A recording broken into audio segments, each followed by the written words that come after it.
record. All right, it's gonna record to the computer. All right, good, good, good. What's going on, family? What's up, everybody? Welcome, welcome. I'm back. I'm back in the building. I'm back in the building. Thank you to Whitney for holding it down yesterday for us. Man, just want to celebrate. We have completed day 2. You are 66% of the way there. How does it feel? How does it feel in chat? Give me a one word. Andrea said it feels good. 2 thumbs up. It's good to see you. Andrea always in the building. Cool, cool, cool. Amazing. All right. Let me do this. All right. So Kimberly said I'm struggling. That's okay. We want the good and the bad. All right. And it's not really bad. Taisha said it feels great. God has been speaking. Taisha has a big event that she's doing this year. So in a few months. And so I know she's been getting some divine downloads in regards to that. Let me see. Peace and blessings, refreshing. Regina, Tice texted me today. He was like, "Man, I'm struggling," but he said feeling good, but hungry. And he works out real hard in the gym. So he's in fitness. So I know his body has its caloric intake that is required. Whitney, what's going on, Whitney? Thank you for holding it down yesterday for us. She said she's feeling great. Carl said feeling detox symptoms. Beautiful. Shanil says she's feeling better today. Day 1 can be hard. Maria says she's all good. What's going on, Maria? Chanel feeling pretty good. Kimberly said, I'm getting revelation though. That's what I'm talking about. And Andrea said, clear and mellow. Beautiful, beautiful, beautiful. Does anybody want to come up really quickly and share how it's been for them? What I know a few people mentioned that they've had some major breakthroughs. Anybody want to come on the mic or the camera and share? Maddie said, feeling prophetic. Beautiful. Anybody want to come on and just share a quick testimony to inspire those in the last 24 hours? Well, I'll share. Go ahead, Tice. Come on. Drew, what's up, brother? What's Peace and good, blessings, man? everybody. I hope everybody's feeling great tonight. Yes, yes. Um, yeah, man, I'm feeling good, bro. I'm feeling good. I actually had Kalen. He's in my team. He's on my team. So I flew him out to Medellin, and I told him I was fasting. He said he was going to join me, so he joined, and he's been super helpful. Good. Man, I would definitely say it's definitely been a physical struggle for me. This is my first time really successfully food fasting up to this long, 2 days now, just because I've typically just used the excuse that I lose too much weight. And so like it feels good to, I'd say, really kind of break past that. I think that, it's been teaching me a lot about my relationship with uh, sort of sacrifice, So it's been good, man. It's been a little bit of a struggle, but I feel really, really mentally clear. I guess some of the things that I would say I would be looking for some insight on is really like how can I be better stewarding like how I'm connecting with God during the fast? I find that sometimes when I'm trying to open up the word or pray or meditate, I'm just so damn hungry, bro. I ain't gonna lie. I'm just trying to fight that off. And it's getting in the way a little bit. So I would love some insight there, but it's great, man. So I appreciate you for putting this together, man. I think I would have might have just put it off again if I hadn't just actually taken that commitment to be like, you know what, let me add that extra layer of accountability and join the challenge with you. So I appreciate you, man. Yeah, appreciate you. And how you set it up really determines your success. And so excited that you did that. Man, the hunger, the hunger, the hunger. So, you've been in your body and you've been focused on your body for a long time being in the fitness world. And so your body, you're taking very good care of your body, Temple. And it's not a but for you, the journey is really around the over identification. And yours, I know you well, so I know it's not severe, but especially when there are those around you who take on the identity of gym rat, they become over identified with their body. So while you're taking care of it and you spend so much time in the gym and you help other people take care of their body, there can become an over identification with the body. And so your body's voice, you are always focused on your body. You focus on what you eat, you focus on your workout regimen, you focus on other people's bodies. So your lens through which you've looked at the world has been body, body, body, body, body. And I know as you grow and expand, you're coming into the awareness of the power of your mind. And now what you're tapping into is the power of your spirit. You also, you already know that even when you are working out, it is really mind over body, right? Even when you're, and they say the spirit is willing, but the flesh is weak. You know that when you're getting those last 2 reps out, when you're ready to give up, but your accountability partner, just like you did here, says, "Give me 2 more, Tice. Come on, man, give me 2 more." All of a sudden, where does that 2 more come from? You were ready to tap out at 10, right? But all of a sudden you pump out 12 because somebody held you accountable. What is that? That's not the body. That's spirit at that moment in time, right? That is spirit saying, I am stronger than even the body and I command and control the body. And so, yes, there's that. There's also management of your thought energy. So you are a high level thinker. You are always thinking, thinking, thinking. And what this causes you to do is slow down. And so one of the things on the food menu or the spiritual food menu is Sabbath. And I actually don't know, except when we went on our retreat, I don't know when Tice has taken the Sabbath because he's in go get it mode. And I know what stage of life you're in, but you're in go getter mode. And so this may be asking you, Tice, just like God rested on the seventh day, you actually need some rest. You actually need some rest. And I think we were talking about Chick-fil-A close on Sundays, Kanye close on Sundays. Yet it didn't affect their profit margins. They made a principled decision to close on Sundays, and people say you're missing, you could have grow your business by 16% more if you opened on Sundays. And they said, no, this is a principle that I have, and it allows us to be more effective in the other 6 days a week. So I don't have to be open all the time. Right. So that's what's coming to me for you in this moment based on my awareness of who you are. I don't know everybody on this call in the way that I know you, but that's what came to me. Man, I received all of that, bro, and I definitely agree about like always identifying with the body. And it's funny because Caitlin asked me like, are you going to reward yourself with something for this fast? And I said, this is not like any fast I've done before because I've typically just done fast for like physiological reasons, so detoxing things of that nature, Yeah. right? And I said, this is really about submitting my body and my mind to the spirit, and so I received all of that, bro. I appreciate it. Yeah, yeah, yeah. So there's one thing to fast for the sake of the body. Now you're fasting for the sake of your mind and spirit. That's three different intentions for fasting. You fasted like to detox, and the beneficiary of the other fast have been again just the body, right? But now you're fasting for an even more powerful reason, which is the mind and the spirit. Great. Beautiful, beautiful. Thank you for sharing, brother. Taisha, what's going on, sis? Hey, brother, how you doing? Doing well, doing well. So, this is the first time that I fasted like for days straight.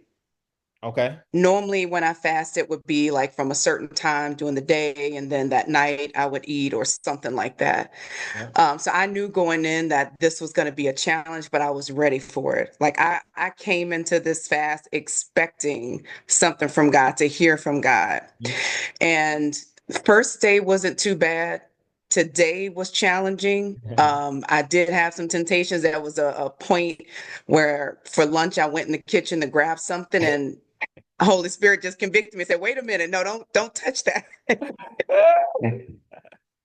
You can't have that." And No. actually laughed because I say it's that quick that we can be tricked by the enemy Yeah. to get us off of our game. And I'm really excited for this. And when I was in the car with my son, and obviously something is happening with him because I've just been pouring in a lot to him. And he asked the question when I told him I was fasting. And I've mentioned fast before, and I'm sure he's heard his father mention fast before, but this time he asked, "What's a fast?" And I Mm, was able to explain it to him, and I put it in his language of saying, you give up something that you know your body desires and really wants. And I said, for mommy, it's food. I said, for you, it may be video games. yep. And when I put it in, when I gave him that analogy, he said, okay, I understand. I said, so you don't want to give up something that's easy. It has to be something that's going to challenge you to be able to deny yourself and really listen to God. And so we had conversations about that where I said, son, when the body is weak, then now the spirit can get strong when you're constantly feeding it with the word and hearing from God. I Right. said, and now the body can't tell your spirit and your soul what to do because it's weak.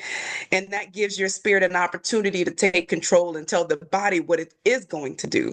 And so I just really thank God for that opportunity to share that message with him, giving him a better understanding of who God is and aligning his body, mind, and spirit with the Yeah. word of God. Wow. Wow. Wow. Wow. Wow. Wow. And you told me a couple instances where he's been on your hip and he's been over listening to the teachings and he's getting it early. Imagine if we had this kind of wisdom and this insight and these kind of practices earlier on in our lives. You said this is your first time fasting multiple days, right? And Yes. he's starting to learn that now. And Jada even asked me, can I join you? Same thing. So this generation, this younger generation, they are tapped in. And she was like, I won't eat until on Thanksgiving Day. I won't eat until dinner. So I'll skip breakfast and lunch, Daddy. So they are starting Wow. to get it. You know what I'm saying? And it's just such a beautiful thing. And so thank you for being an example. And everybody's over the hill. All of us are over the hill. We passed the mountaintop now. It's all downhill from here. So Yes. excited for you to know that. Now, what is your snack? What is that food that gets you? Anything sweet, cupcake, brownies, ice cream. And what's crazy is when I was with him earlier today, we were going to pick up a cake for Thanksgiving, and the smell of that strawberry cake, oh my Oh my God. goodness. Oh my goodness. I already know. I already know, man. Having to cook for people or feed younger people in the midst of a fast is crazy. Is crazy. Yes, But you have to be in the midst of the temptation. It's interesting. You have to be in the midst of the temptation to actually strengthen your resistance against the temptation. And so yes. that's part of the process. So happy to hear that. Thank you to Tice and Taisha for sharing. And so I want to get into it. I'm gonna share my screen with you all. One moment. One moment. Beautiful. Do. And I see, man, we got our consistent group. We got our consistent group. All right, cool. We should be good to go. Um, so for me today, actually, I want to share with me. For me, today was so easy. It was just so easy. Because my energy level was lower. Somebody noticed because I taught I had to teach yesterday as well. My energy level was low, but the day flowed with so much ease. And so that whole energy around hustle and grind and things of that nature, I knew that in the midst of a fast, I can't work in that kind of way. And when I looked at my to-do list today, things were just naturally getting checked off. And I was giving the things that needed to be done the proper energy. I wasn't procrastinating because I didn't have the thought energy to procrastinate. And I had a meeting today where I actually went to the tiny home community and we were meeting a potential larger investor. And that meeting just flowed so fluidly. And it's actually one of the larger investors that we've been waiting for in terms of having access to a larger line of credit so that we can scale faster. And it happened in the midst of this fast. And what's interesting is that this meeting was supposed to she was here in Atlanta about 3 weeks ago, and she happened to be coming back at this particular moment in time. So the fact that it was going to be in the midst of the fast, the fact that we would have 6 of the tiny homes up in the air at this time, all of that was divine timing. And she's so excited to work with us. And I attribute that to the state of the energetic calm and frequency that this fast has put me in. And so this is my day just unfolded so fluidly. I don't have any hunger pains. I haven't had any temptations. I'm getting better and better at this, but this is, remember, I'm somebody who fasts 1 day a week right now. I want fasting to be part of my life. I always want to be fasting from something to put all these worldly things, these outward things in check at some point, so that I can remain in my seat of power at the right hand of the Father, right? Through the power of my mind and the power of my spirit. So my experience of this 3-day fast, because I did a 5-day water fast during the Purpose to Pay challenge. What was that? That was at the end of September going into October. And so as you push and strengthen that muscle, doing a 3-day, integrating a 1 day into your week is going to become easier and easier and easier. And for me, it's just a spiritual practice.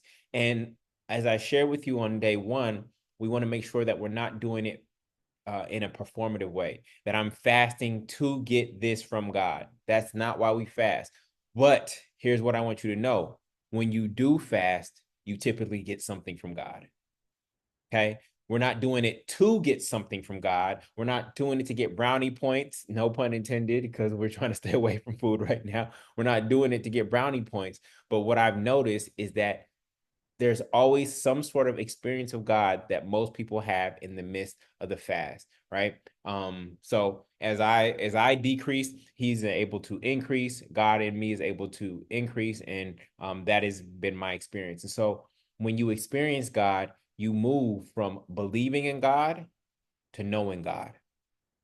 And knowing God is more powerful than believing in God, because you know that there was something inside of you and around you that sustained you when you thought you had a total reliance on this physical substance called food. So that is the power. I saw Miss Yvonne raise her hand. Miss Yvonne, you want to say something?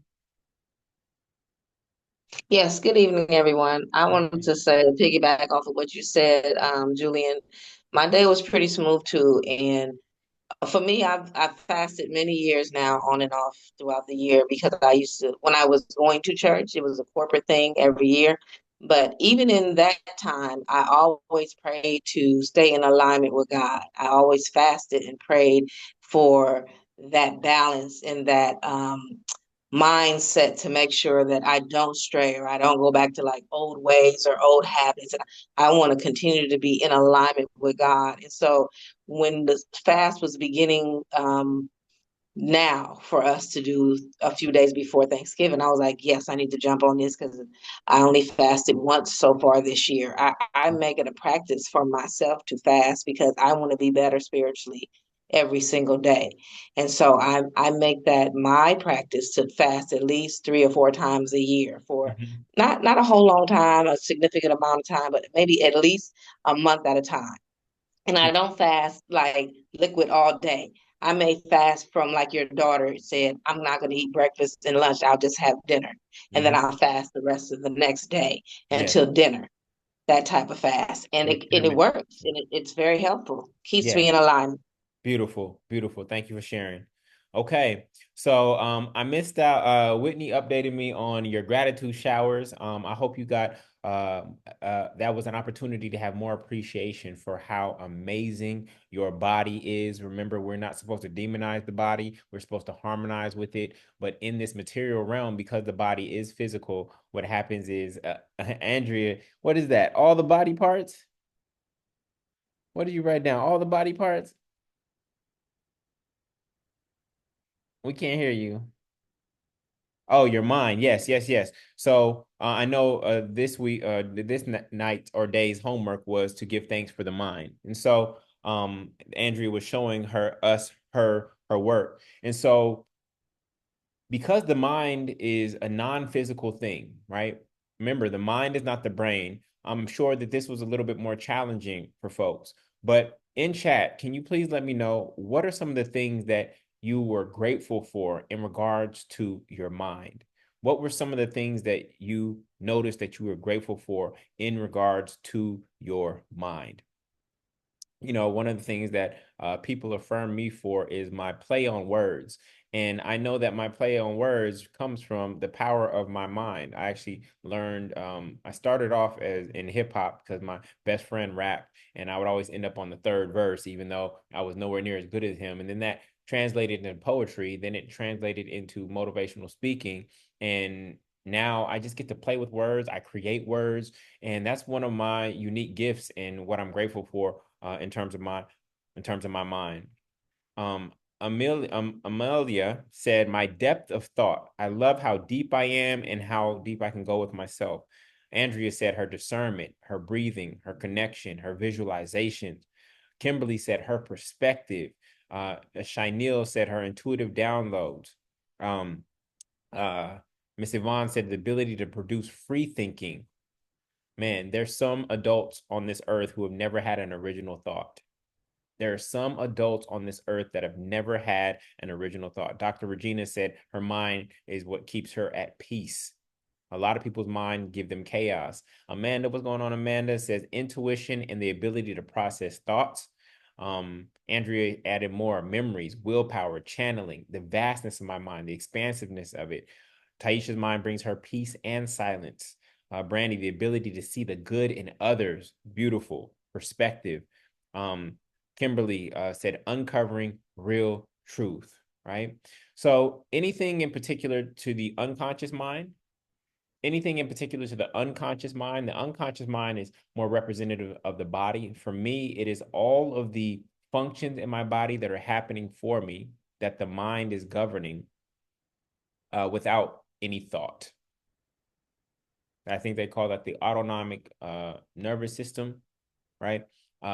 All these things that are happening for me every single day without thought. My digestion, my breathing, right?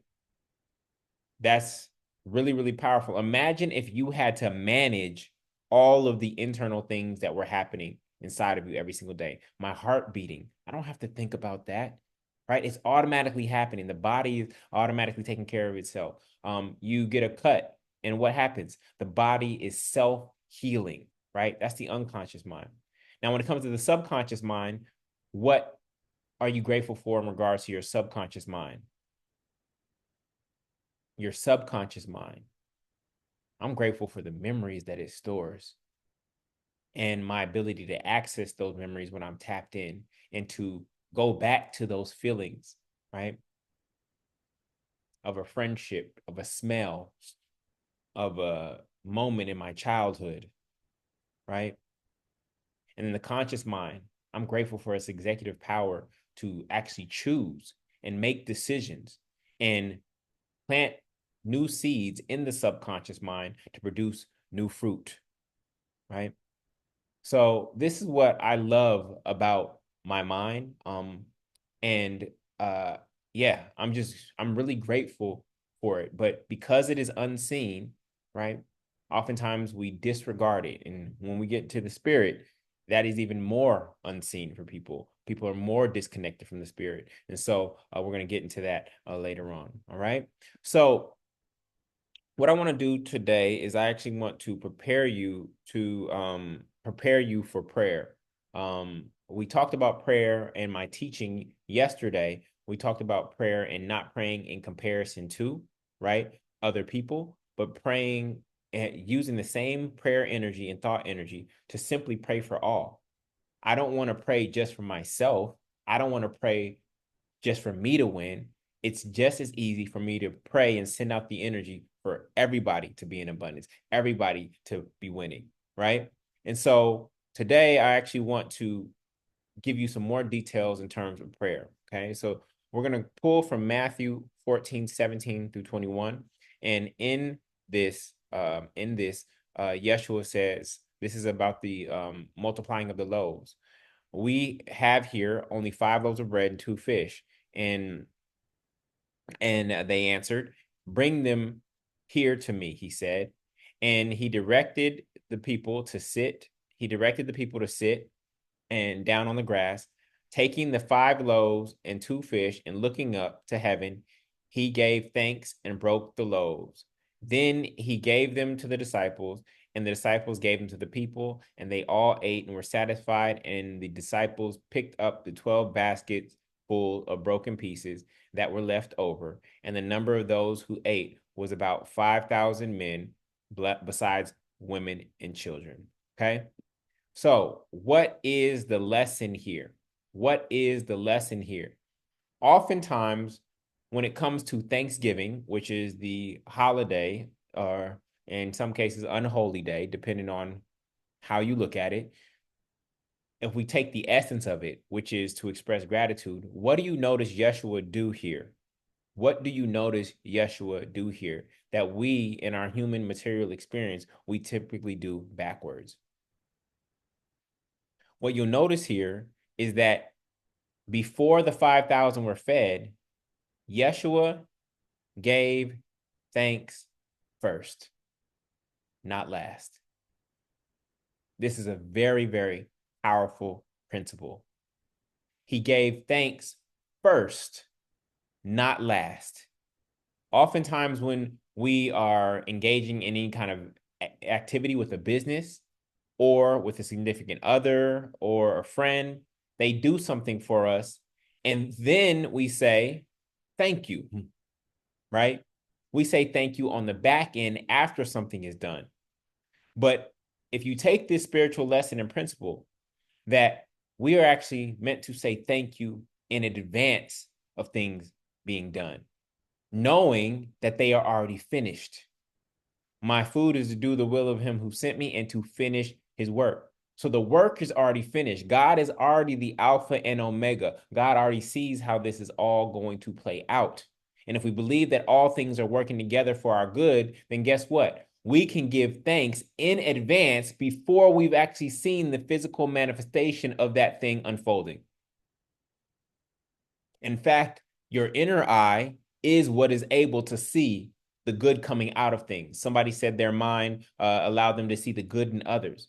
You can see the good even in the midst of bad. You can see the light even in the midst of dark. And so even though there was a situation where they were far from the cities and there were 5,000 people who were hungry, Yeshua gave thanks in advance. And what we know from real estate is when property appreciates, what does that mean? It means it increases. It increases, right? When a piece of property appreciates, it increases.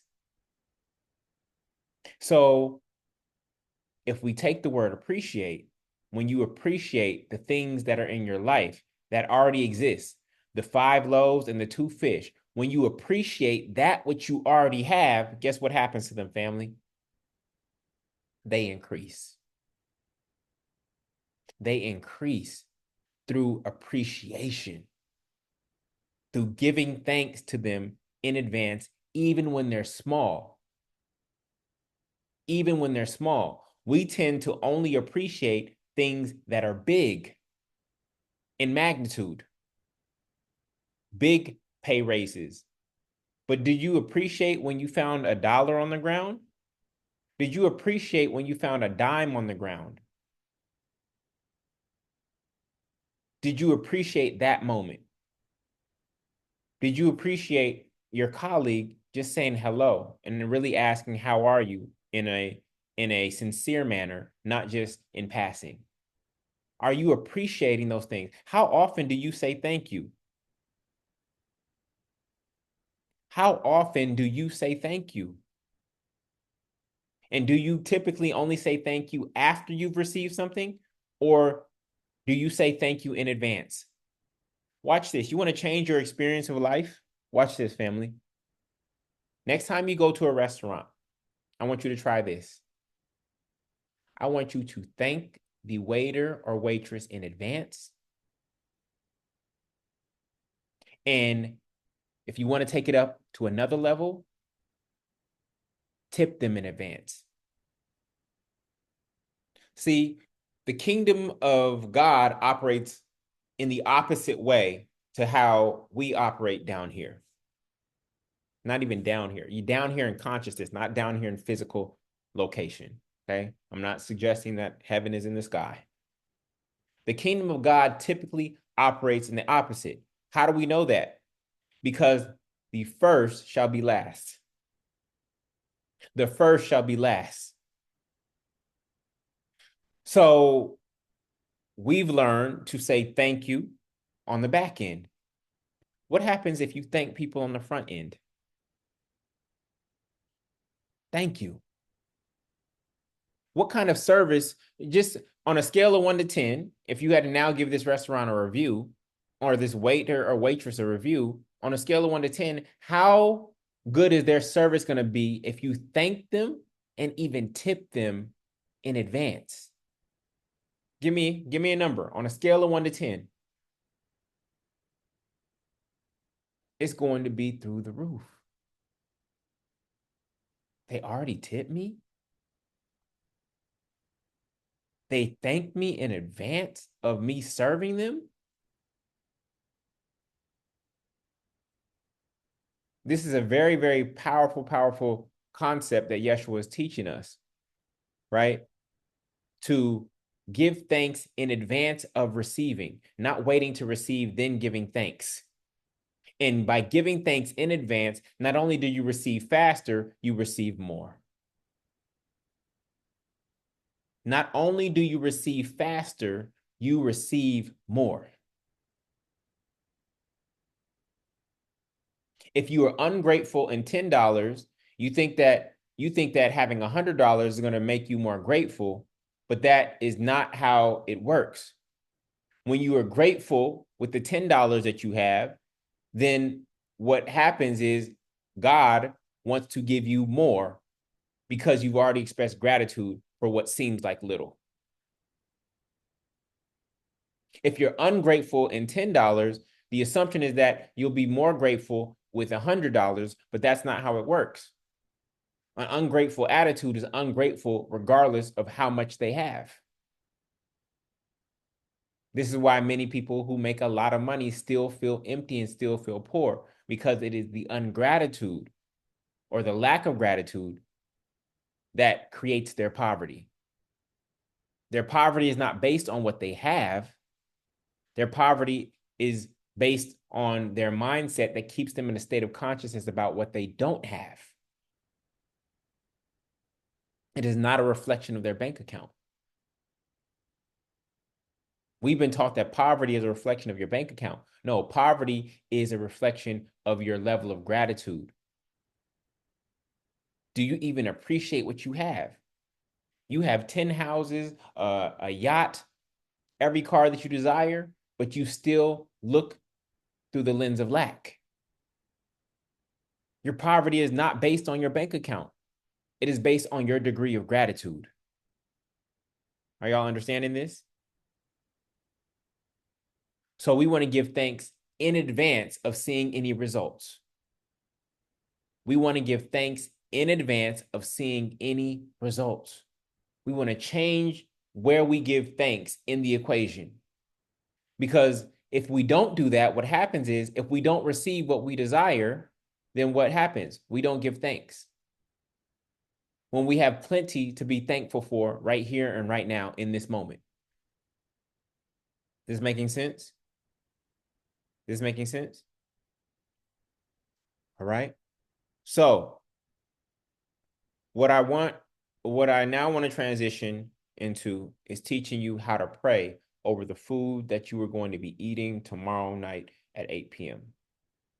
This level of prayer in regards to food is really, really thoughtful and energizing to the food that you are going to eat. And it's your opportunity to express gratitude in advance before you even eat it. All right. So what I want everybody to do is I want you to type in your favorite meal in chat. Type in your favorite meal.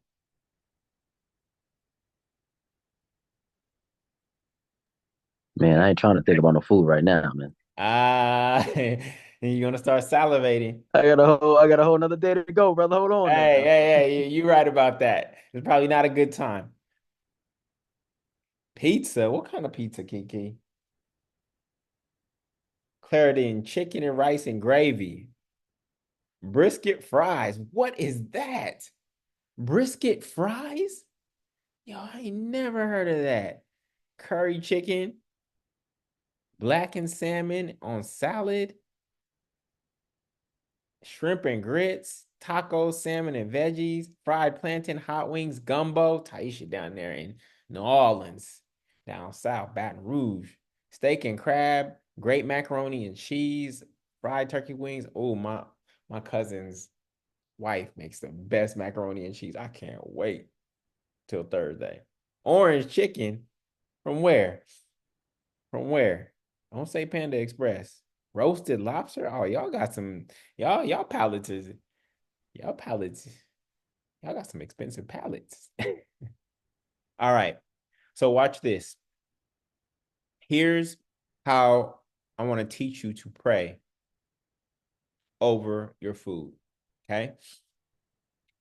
Next time you sit down at a meal, the meal that you're going to eat at 8 p.m. tomorrow, and oh man, my mouth is watering. My mouth is watering. What does that mean? If your mouth is watering, what does that mean, family? It means that your mind actually has power over the body. Your mind, a thought, literally. So some people don't think that thoughts affect their reality. But if your mouth is watering right now as you hear all of these meals, then what you have to recognize is that a thought in your mind actually produced a physical result in your body. A thought, an image, an idea in your mind actually produced a physical result in your body. Now you are salivating. That shows you the power of the mind over the body. The mind has the power to shift and control the body. And that's the position it's supposed to be in. But if you thought there was a disconnection, my thoughts aren't real, they don't really do anything, you are experiencing it right now as you salivate. Okay? How many of you salivated? How many of you salivated? All right. I wasn't alone on that. Okay. So here's how I've been praying over my food for quite some time. Rather than just getting the food and digging in, I pause and I give thanks. And I give thanks for all the energy that went into making that meal. Now, if you think about where you actually go get your favorite dish and you only pay $25 for it, if you had to go create that lobster, if you had to go get that lobster on your own, you had to go cut up the cow on your own to get that steak. You had to go milk a cow in order to make the cheese for your pizza. In chat, type how long you think it would take for you to make your favorite meal on your own. Not from the grocery store, but I'm talking from the origins of the substance, whether it is meat, whether it is growing vegetables. How long does it actually take to produce your meal? Andrea said years to grow a cow to its full size. Years to grow that tree to produce the fruit or the vegetables that you need and the seasoning that you need. None of y'all are growing wheat outside, but you like bread. None of you are growing and I won't say none of you. Some people might be growing tomatoes or some zucchini and asparagus in the backyard. Just think about that. All the energy that went into making your favorite meal, and all you have to do is pay $25 for it. Isn't that a beautiful thing? That all you have to do is pay $25 for your favorite meal, and you didn't have to do any of the work. Now, I do believe that we need to tap in and we need to learn how to grow some food. But now the fact that you realize that it probably take a year for me to make this meal from scratch myself, not from scratch from the box, but I'm talking from scratch, from earth type scratch, right? Now, even that alone, that time frame puts more appreciation on the food, right? So we don't just go in and dig into the food with no appreciation to it. Because what are we doing when we're eating food? We are literally transmuting energy that God has placed in these things, and we're supposed to take that energy into our body to energize ourselves, then to go do more of God's work. But if we're disconnected from the food, right? Like Native Americans, as we speak of Thanksgiving, Native Americans, they made sure to use, when they killed an animal to eat, not just to eat, but to use. Not only did they bless that being, right? But they gave thanks to it, and not only verbally, but they also gave thanks to it by using every single element of it, not wasting any particular thing that they could actually use, so that the life force energy that that being had got fully transmuted into some other function, right? And that function can be a weapon with the bones. It could be jewelry with the bones. It could be full use of the meat. Now, family, please don't throw chitlins in here.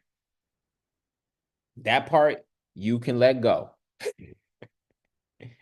We ain't got to use it all. We got to use as much as we can, but we ain't got to use it all. All right? I ain't had a chitlin in my life. I ain't been in a house that was making chitlins. That's slave food. But I know we in the South. It's okay. Some of our traditions is crazy. All right? So here's how we pray, family. Next time you sit at food, I need you to look at the plate. I need you to give thanks for every single ingredient. How many ingredients are in your favorite meal, family? Think about your favorite meal. When you think about those mashed potatoes, don't just think about the potatoes. Think about the butter. Think about the garlic. Think about the salt. Think about the pepper. Maybe milk.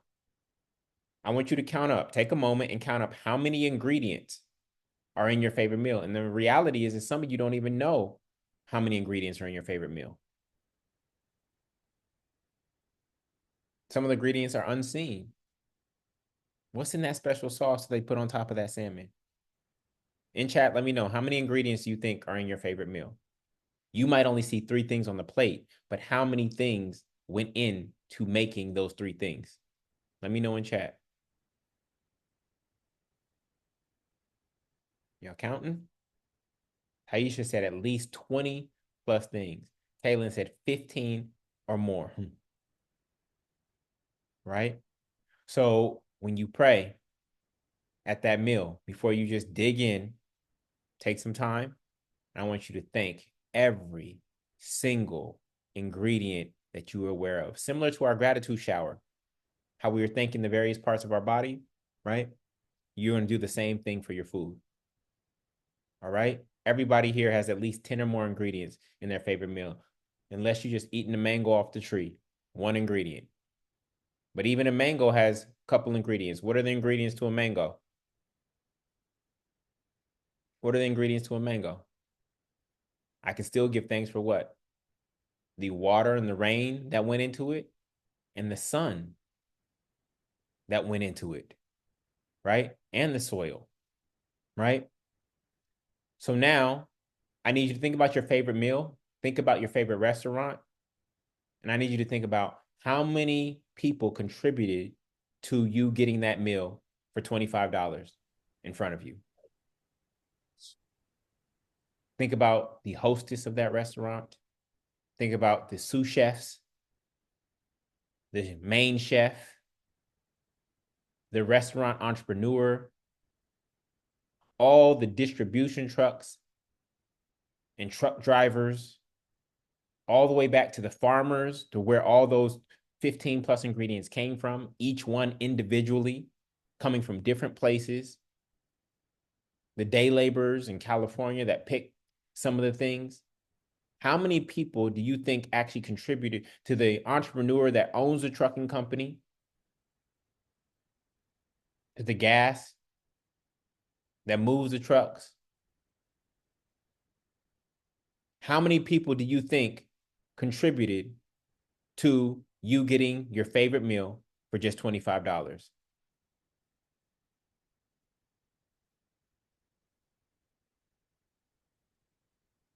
How many people do you think contributed? If you look at the entire supply chain for all 15 ingredients.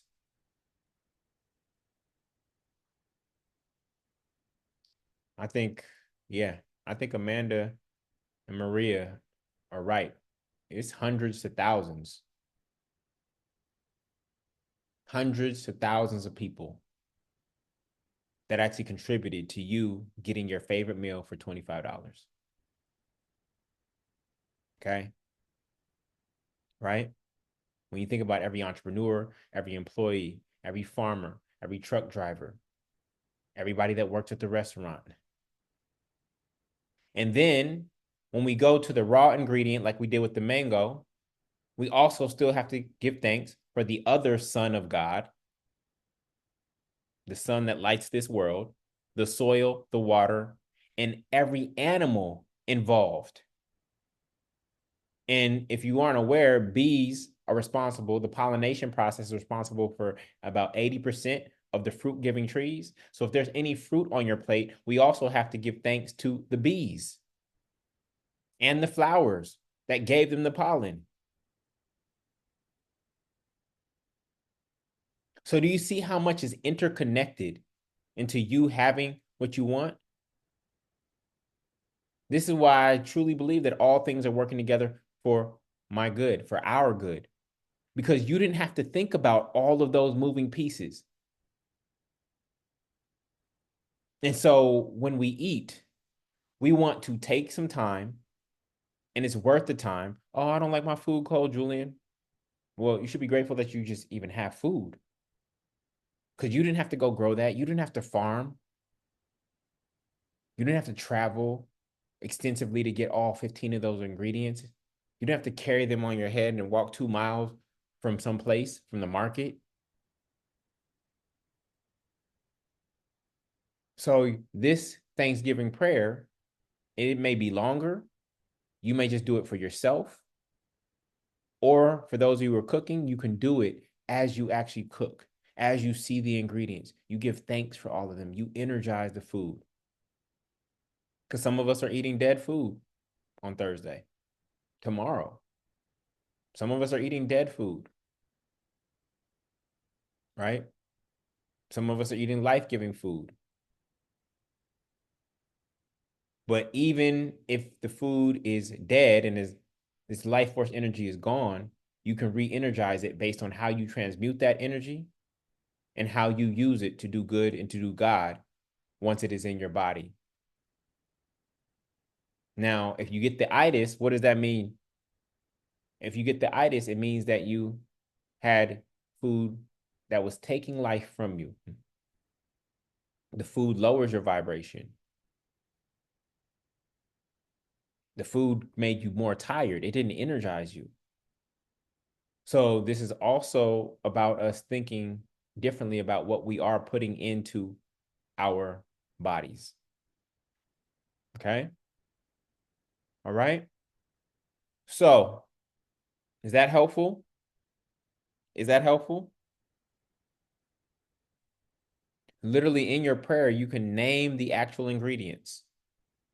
In your prayer, you can literally name the ingredients and some of the people who contributed to you having your favorite meal. You bless them, you give thanks for them, and then you consume. All right? Cool.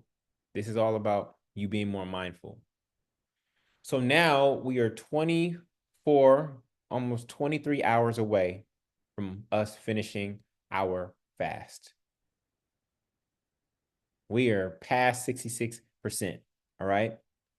The number one thing I need you to be aware of, though, especially as we go into one of the greatest days of gluttony in the world, right, is you have to be aware of the snapback. You have to be aware of the snapback. Withheld desire can get built up, and that which you resist persists. And so at 8 o'clock tomorrow, I might not see some of y'all because you might snap back, or you're going to be here off camera, stuffing your face with the most unhealthy stuff, right? You got to be very careful about the snapback because you've been resisting something that you desired. And if you haven't fully overcome that resistance, then next time we might have to do 4 days. Next time we might have to do 5 days. Yesterday, I told you that I wanted you to think, now that we were at the mountaintop and we had reached the halfway point, I wanted you, actually today, I wanted you to start thinking about your new relationship with it. All right. And so in chat, please let me know. Please let me know. What have you decided about your relationship with food coming out of the fast? You're not releasing it for good, but have you made a decision about how you're going to integrate fasting into your life? Are you going to reduce your use in terms of, I'm going to be intentional about decreasing my portion size, or I'm releasing this type of food? Food won't be God. I love that. Okay, if you're doing number 3, can you explain to me how you were doing number 3? You're going to re-engage food in a new way. How? I mean, even just the prayer that I just taught you is one way. Okay. So Maria said to substantially reduce my intake of sweets. That's a good one. I'm on that same page. Sugar and salt right now have had a hold on me. No more. Keish says she's going to fast at least once a month. Beautiful. Beautiful. Chanel also reduced consumption of sugar. Taisha says smaller plates. Good. So we are transitioning from here to a day of gluttony. Less meat, good. We are transitioning from here to a day of gluttony, right? We're going from water to this big old plate. So coming out of your fast is just as important as going into the fast. How you come out of your fast is just as important as how you go in. And so we need to be very, very mindful, right? And we want to ease back in. We want to ease back in. So you're going to be tempted. Oh, I'm so hungry, right? If we dive in that way tomorrow, then we've given food its power back. If we dive in at 8 p.m. tomorrow and just start pigging out, then we've given food its power back. We've shown ourselves that we can withhold for 3 days, but we've given food its power back. That is not the goal. Okay? So here's how I want you to ease into it. You ever seen this on Forrest Gump? I use this clip for so many different things. This is how I want you to ease back into it. I do not want you to just go dive into the food. We're going to ease into it. I'm going to ease into it, right? So I'm not just going to go buy, I'm not going to Chick-fil-A to get French fries tomorrow, okay? What I'll do is I might have a potato chip. I might ask somebody who's eating with me, can I taste the fry? Then if my habit for French fries was twice a week, I ease back into it by once every 2 weeks. Okay? Once every 2 weeks. So we are going to ease back into it. We don't just want to dive back into it. Is that clear? In fact, what are you actually going to eat at 8 p.m. tomorrow? Because everybody should have some food tomorrow. What are you going to eat? And how much are you going to eat? You think your appetite is actually going to be huge, but your stomach has probably shrunk a little bit. You've been stretching your stomach. And this is why you feel hungry so much. But your stomach has actually shrunk a little bit during this time. So Maddie's having a harvest salad. I'm having soup. Yes, I'm having a lentil soup. A soup is a great way to break a fast, especially when it's cold. If it wasn't cold, I would just maybe do a cold pressed juice. Okay. Veggie pho, chicken salad, pho. So a lot of people are doing soups. Smoothie, pomegranate, somebody doing fruit. Carl's doing fruit. Some broth from the turkey meat. Good. Grapes. Beautiful. All right. So you realize where the word breakfast comes from, right? Do you all realize where the word breakfast comes from? It's literally break fast. And what fast are you breaking when you eat breakfast? What fast are you breaking when you eat breakfast? You're breaking the 8-hour fast from your sleep. You went to sleep at 10, you woke up at 6, you ate. That was an 8-hour fast. That's why it's called breakfast. All right. So if we go back to our original chart, if alcohol has been a thing for you, then you might go back to drinking alcohol once every other day. If you were drinking it daily before the fast, you might go back to drinking it once every other day. Okay. If sweets, many of us are dealing with sweets, we go to sweets on Tuesdays and Saturdays. Tuesdays and Saturdays only. Sex, I'm going to let you make the decision around that in terms of what you go back to if you had to fast from sex. Social media, you can put timers on your iPhone and probably some of the other types of phones, 10 minutes a day to 20 minutes a day. I went from no social media to I'm going to ease back into it 10 minutes a day, and then maybe 20 minutes a day. Okay. And then gossiping, one call to my sister. Okay. I'm not talking to my sister multiple times a day. I'm going to talk to her one time. And if she starts getting into gossip, I'm going to say I got something to do and I'm going to walk away. All right. Now, the day after is Thanksgiving. Some of you will be cooking. I know you need to taste your food, things of that nature. You already have broken your fast. But like I said, your appetite may not be as big as you think it's going to be. You think that you haven't, because you haven't eaten so long, that you need a lot of food. When it's time to actually sit at that plate, you will not need as much food as you thought you needed. So everybody needs to put Tupperware in the car. If you're going somewhere tomorrow, on Thursday, you need to bring Tupperware because you are not going to be eating the 2 or 3 plates that you're accustomed to eating on Thanksgiving. You are going to be satisfied with 1 plate. Why? Because you appreciated that plate. And when you appreciated it, it fills you up even more.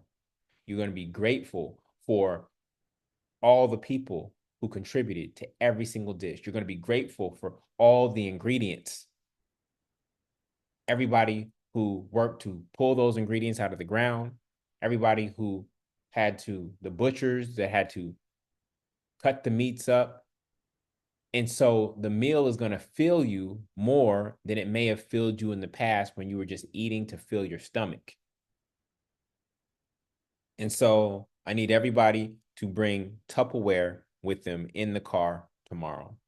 On Thursday. Okay. Now, John 4:24 says, God is a spirit, and they that worship him must worship him in spirit and truth. So we've focused on the body and we've given gratitude for the body. Then we focused on the mind today and yesterday. But now we're moving into the spiritual realm. John 14:26 adds, but the advocate, the Holy Spirit, whom the Father will send in my name, will teach you all things and will remind you of everything I have said unto you.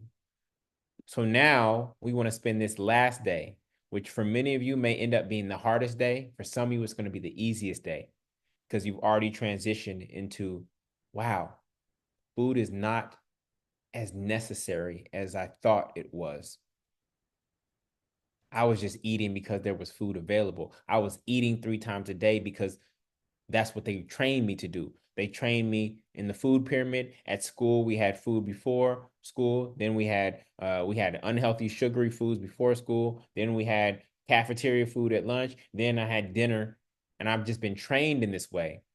But if I really listen to my body, when you really listen to your body, family, some of you are going to realize that you only need to eat once a day.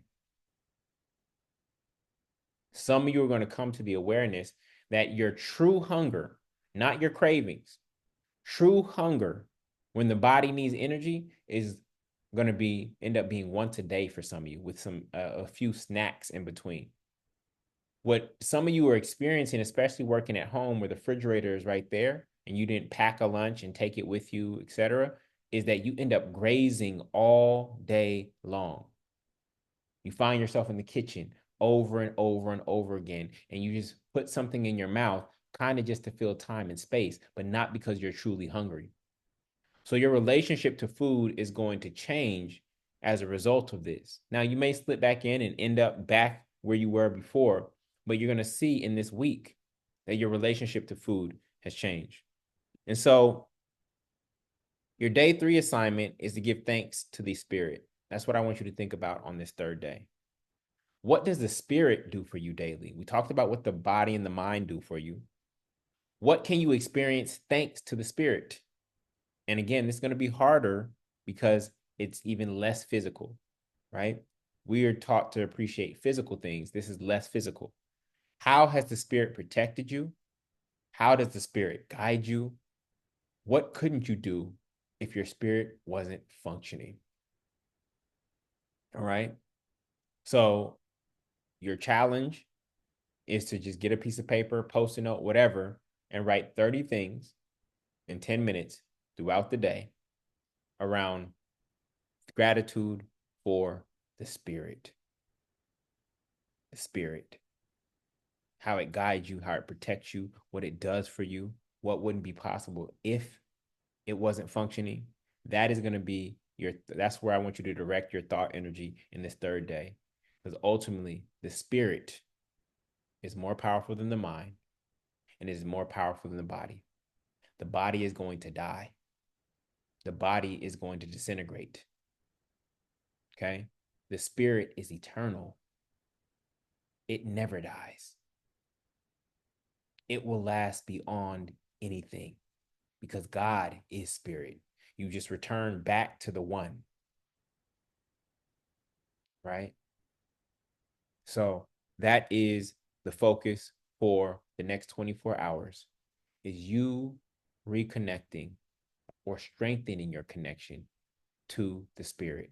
In fact, for some of you, it's only by the grace of God and the Spirit that you will be able to make it to the end. And you will tap into a power that transcends anything physical or material. You'll tap into a power, in fact, the greatest power in the world, which is actually Spirit. That is the goal. No substitutes, no placebos.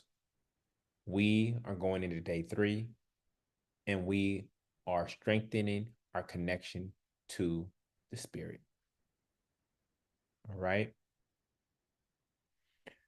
So with that, I'll close out with our final call for Travel Junkies Cares. We've got a few donations. Thank you to everyone who's contributed thus far. We leave for that trip on Sunday, and so I'm excited about that. If you're interested in giving, you can go to thespiritualexperience.com/give, or you can use any of these QR codes. Again, $20 feeds a family for an entire month plus their medications.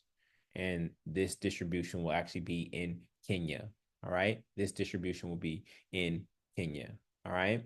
I also want to remind you, again, that's thespiritualexperience.com/give. And any contributions during this fast will 100% go to Travel Junkies Cares. as we go into this last day, like I said, for many of you, this may be the hardest day. Remember your spiritual food menu.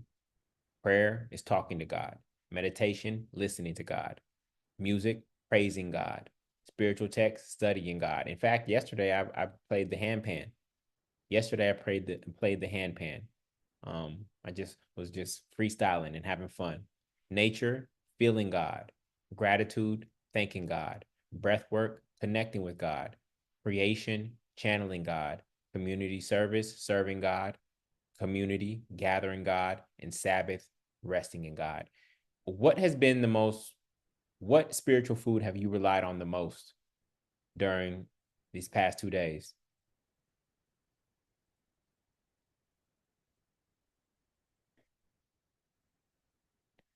What spiritual food have you relied on the most? Prayer, music. Y'all use that playlist? Connecting with God, meditation.